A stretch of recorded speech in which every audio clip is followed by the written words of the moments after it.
Dear children, in the previous class, I have explained you the various atomic models suggested by J.J. Thomson and Rutherford. We also studied that there were drawbacks in the Rutherford model. Niels Bohr tried to improve the Rutherford model.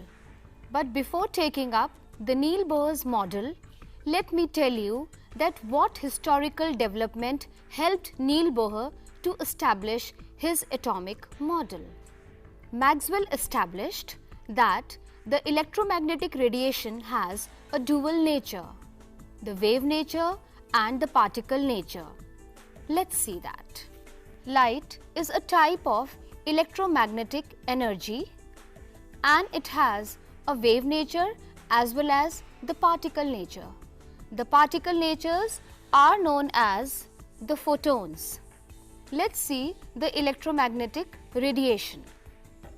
You can see the particle nature and the wave nature. Electromagnetic spectrum you can see on the slide. There are many regions in the electromagnetic radiation. They are known by different names. They all differ in the wavelength and the frequencies. The ultraviolet light, infrared, the radio waves, the visible region. Our eyes can only detect the visible region. All other are invisible to the human eyes. To detect these invisible region, we need special instruments. You can see the very small portion in the electromagnetic radiation which is known as the visible region. And you can also see the spectrum of the visible region. When a white light is passed through the prism, it disperses into 7 colors, that is VIBGYOR. Wavelength and frequency are related as lambda into nu is equals to c and it is equals to 3 into 10 raised to power 8 meter per second. Frequency or wavelength determines the type of the radiation. This Maxwell's concept helped Bohr a lot. Bohr then gave his atomic model and he proposed that atom has a nucleus in the center and the electrons are revolving in the fixed orbits around the nucleus. These orbits have the fixed radius and energy and they are present in the form of the concentric rings. He also suggested that when the electron is moving in the fixed orbit, there is no change in the energy. But when electron jumps from the lower energy level to the higher energy level, it absorbs energy. Or when an electron moves back from the higher energy level to the lower energy level, the energy is radiated or emitted. You can see the basic structure of an atom. Electron in an orbit and nucleus in the center. Nucleus is made up of neutrons and protons. Electron orbits.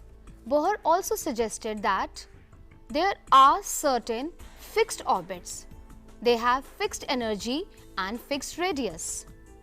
Here in this picture, you can very well see the concentric rings. These are Bohr orbits. Line spectra is only observed when electron jumps from the lower energy level to higher energy level or from the higher energy level to the lower energy level. Putting together the Bohr and the Rutherford model. Now let's see the atomic model. In the center of an atom, a nucleus is drawn and the nucleus should have the protons and the neutrons as per the element. Then orbit is drawn around the nucleus. Here you can see the helium atom. 2 protons, 2 neutrons in the nucleus and the 2 electrons in the orbit. One more example, lithium. Atomic number of lithium is 3. That means it has 3 protons and 3 electrons. Just see its structure. In the nucleus, it has 3 protons and 4 neutrons, and there are 3 electrons. You can see that in the inner orbit there are 2 electrons, and in the outer orbit there is 1 electron. This picture shows you the KLMN shells in orbit. I am frequently using this word orbit. Orbits are the definite circular paths in which electrons are moving around the nucleus. This name was suggested by Bohr. An orbit proposed by Bohr is a circular path around the nucleus in which an electron moves. They have no real meaning and their existence can never be demonstrated experimentally. Dear children, but the latest concept is an orbital. Now why this orbital? Just like the Rutherford model, there were drawbacks in that. Similarly, there were drawbacks in the Niels Bohr model. Niels Bohr model successfully explained the stability of the hydrogen atom, and definitely it was an improvement over the Rutherford model. But it failed to explain the finer details of the spectra of the hydrogen. Also, it failed to explain the Zeeman effect and the Stark effect. That is why there is a splitting in the spectral lines in the electric field and the magnetic field. Bohr model only successfully explained the hydrogen atom and its structure. It failed to explain the spectrum of the other atoms. It also failed that how atoms combine to form molecules. It was all explained by quantum mechanical model of the atom. The quantum mechanical model of an atom suggested that there is nothing like orbit, there are orbitals. Now let us know what are orbitals. These are the regions around the nucleus where chances of finding the electron is maximum. There is no definite path like orbit.